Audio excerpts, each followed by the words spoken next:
ஜெனீவாவின் முன்னாள் நிரந்தர வதிவிட பிரதிநிதி மற்றும் வெளிவிவகார அமைச்சின் முன்னாள் செயலாளர் ஷனுகா செனவிரத்ன தாய்லாந்தின் தூதுவராக நியமிக்கப்பட்டமை முறையற்ற செயல் என மக்கள் விடுதலை முன்னணி குற்றம் சாட்டுகின்றது.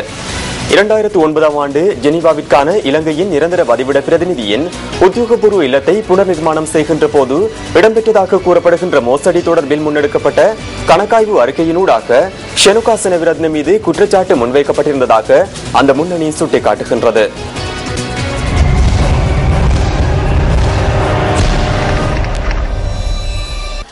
பல்வேறு சர்ச்சைகளை ஏற்படுத்திய ஜெனீவாவில் உள்ள இலங்கை நிரந்தர வதிவிட பிரதிநிதியின் உத்தியோகபூர்வ இல்ல புனரமைப்பு நடவடிக்கைகளில் மோசடி இடம்பெற்றமை குறித்து ஷனுகா செனவிரத்னவிற்கு பின்னர் அவருடைய பதவிக்கு நியமிக்கப்பட்ட தமார குணநாயகத்தினால் தகவல் வெளியிடப்பட்டிருந்தது. ஜெனீவாவில் உள்ள இலங்கையின் நிரந்தர வதிவிட பிரதிநிதியின் உத்தியோகபூர்வ இல்லம் புனரமைக்கப்பட்டது குறித்து கணக்காய்வு விசாரணைகளை நடாத்துமாறு தமார குணநாயகத்தினால் அப்போதைய நிதி அமைச்சின் செயலாளர் பி ஜெயசுந்தரவிடம் வேண்டுகோள் விடுக்கப்பட்டிருந்தது. இதன்படி உரிய விலைமனு கோரலின்றி தமிழீழ விடுதலை புலிகளுக்கு ஆதரவு வழங்கிய நிறுவனத்திற்கு இந்த புனரமைப்பு பணிகளை மேற்கொள்வதற்கான பொறுப்பு வழங்கப்பட்டிருந்ததாக கணக்காய்வு விசாரணை அறிக்கையின் மூலம் தெரியவந்திருந்தது. எவ்வாறாயினும் ஜெனீவாவில் உள்ள இலங்கையின் நிரந்தர வதிவிட பிரதிநிதியின் உத்தியோகபூர்வ இல்லத்தை புனரமைப்பதற்காக தமிழீழ விடுதலை புலிகளுக்கு ஆதரவான நிறுவனம் ஒன்றுக்கு அனுமதி வழங்கப்பட்டமை இந்த விடயம் குறித்து ஷனுகா செனவிரத்ன அறியாமையே என பிரதி வெளிவிவகார அமைச்சர் சட்டத்தரணி அஜித் பி பெரேரா தெரிவிக்கின்றார். திணைக்கள ரீதியில் இதுவரை விசாரணைகள் நிறைவு பெறாத நிலையில் அவரால் அறியாது இழைக்கப்பட்ட ஒரு விடயம் தவறாக எவ்வாறு மாற்றமடையும் என பிரதி வெளிவிவகார அமைச்சர் சட்டத்தரணி அஜித் பி பெரேரா கேள்வி எழுப்புகின்றார்.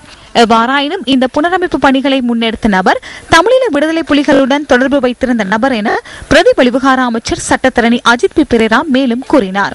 இந்த நிலையில் ஜெனீவாவில் உள்ள இலங்கையின் நிரந்தர வதிவிட பிரதிநிதியின் உத்தியோகபூர்வ இல்லத்தின் புனரமைப்பு பணிகளை முன்னெடுத்த நபர் தமிழீழ விடுதலை புலிகளுடன் தொடர்புடையவர் என்பது குறித்து எவ்வித தகவல்களும் கிடையாது என அப்போதைய வெளிவிவகார அமைச்சர் GL பீரிஸ் அறிக்கை ஒன்றின் மூலம் சுட்டிக்காட்டியிருந்தார்.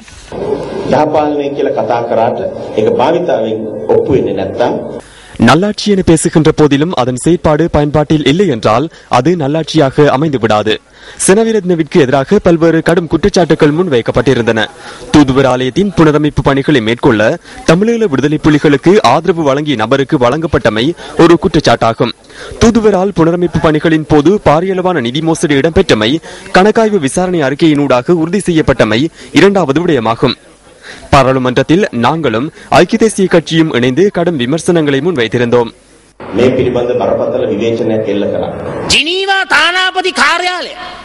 ஜெனீவா தூதுவர் ஆலயத்தின் புனரமைப்பு பணிகளுக்கான ஒப்பந்தத்தை LTTE ஒருவருக்கு வழங்கியமை தேச துரோகமா தேசப்பற்றா? யார் அந்த ஒப்பந்தத்தை வழங்கியது? யார் அந்த கொடுக்கல் வாங்கலை அனுமதித்தது? அதற்காக நிதி ஒதுக்கியது யார்? ஒழுக்காற்று அறிக்கை எங்கே? பாராளுமன்றத்தில் அதனை சமர்ப்பிக்காதது ஏன்? அதனை மறைத்து வைத்துள்ளது யார்? 2 வருடங்கள் கடந்துள்ளன. இதற்கு பொறுப்பு கூறுவது யார்?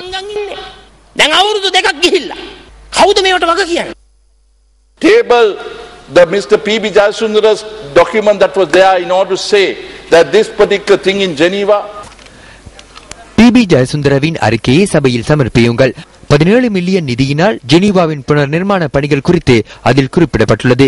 இதனை ஒரு நபருக்கு வழங்கினார்கள். அந்த நபர் தமிழீழ விடுதலை புலிகளுக்கு ஆதரவாக செயற்பட்டவர் என்பதனை அமைச்சர் விமல் வீரவங்ச மீண்டும் உறுதிப்படுத்தினார். அந்த அறிக்கையை சபைக்கு சமர்ப்பிக்குமாறு நான் மீண்டும் கோரிக்கை விடுக்கின்றேன். பொதுமக்களின் பணத்தை சூறையாடுகின்ற நபர்களை இதன் மூலம் வெளிக்கொணர முடியும்.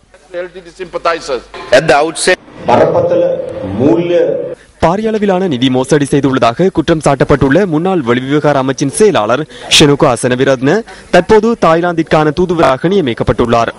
ஊழல் மற்றும் மோசடி குற்றச்சாட்டுகள் காணப்படுகின்ற போது அவருக்கு எதிராக விசாரணைகள் நிறைவு பெறும் வரை பதவிகள் வழங்கப்படாதிருப்பதற்கான முறைமையொன்று காணப்படுகின்றது.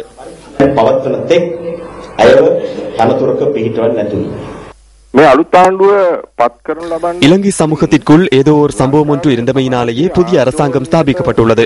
ஜெனீவாவிற்கான இலங்கையின் நிரந்தர வதிவிட பிரதிநிதியின் உத்தியோகபூர்வ இல்லத்தின் புனரமைப்பு பணிகளில் காணப்பட்ட நடைமுறை மற்றும் அந்த நபர் குறித்து காணப்பட்ட பிரச்சினை ஆகியன அதில் உள்ளடங்குகின்றன.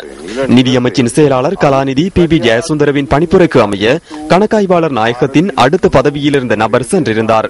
கணக்காய்வாளர் நாயகத்திற்கு அடுத்த பதவியில் உள்ள நபர் 6 பேரை கொண்ட குழு ஒன்றை அழைத்துக் கொண்டு ஜெனீவா சென்று அறிக்கையொன்றையும் வெளியிட்டிருந்தார். கணக்காய்வு அறிக்கை மற்றும் உத்தியோகபூர்வ இல்ல பிரச்சினை ஆகியவற்றில் ஷனுகா செனவிரத்னவின் பெயரும் காணப்பட்டது. இந்த கணக்காய்வாளர் அறிக்கை குறித்த நிலைப்பாடு என்ன? ඒකෙන් නිගමනය මොකද්ද?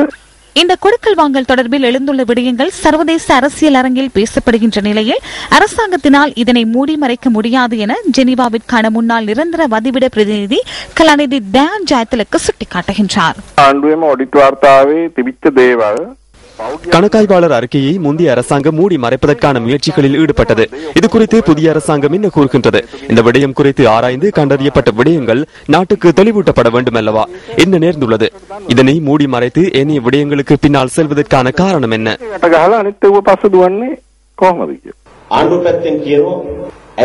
அவர் குறித்து குற்றச்சாட்டுகள் இதுவரை நிரூபிக்கப்படவில்லை என அரசாங்க தரப்பினர் குறிப்பிடுகின்றனர். விசாரணைகள் நிறைவு பெறவில்லை. இது தவறான விடயமாகும். எதிர்க்கட்சியாக இருக்கின்ற சந்தர்ப்பத்தில் அவருக்கு எதிராக ஐக்கிய தேசிய கட்சியின் உறுப்பினர்கள் குரல் எழுப்பிய போதிலும் தற்போது அவர் தூதுவராக நியமிக்கப்பட்டுள்ளமை பாரிய குற்றமாகும். இவ்வாறான நடவடிக்கைகளின் ஊடாக நல்லாட்சிக்கு இடையூறு ஏற்படக்கூடும். நல்லாட்சி சீர்குலைந்துவிடும். நல்லாட்சிக்கு பாதிப்பை ஏற்படுத்துவது வெளியில் உள்ள நபர்கள் அல்ல, உள்ளே உள்ள நபர்களே அதற்கான பாதிப்பை ஏற்படுத்துகின்றனர்.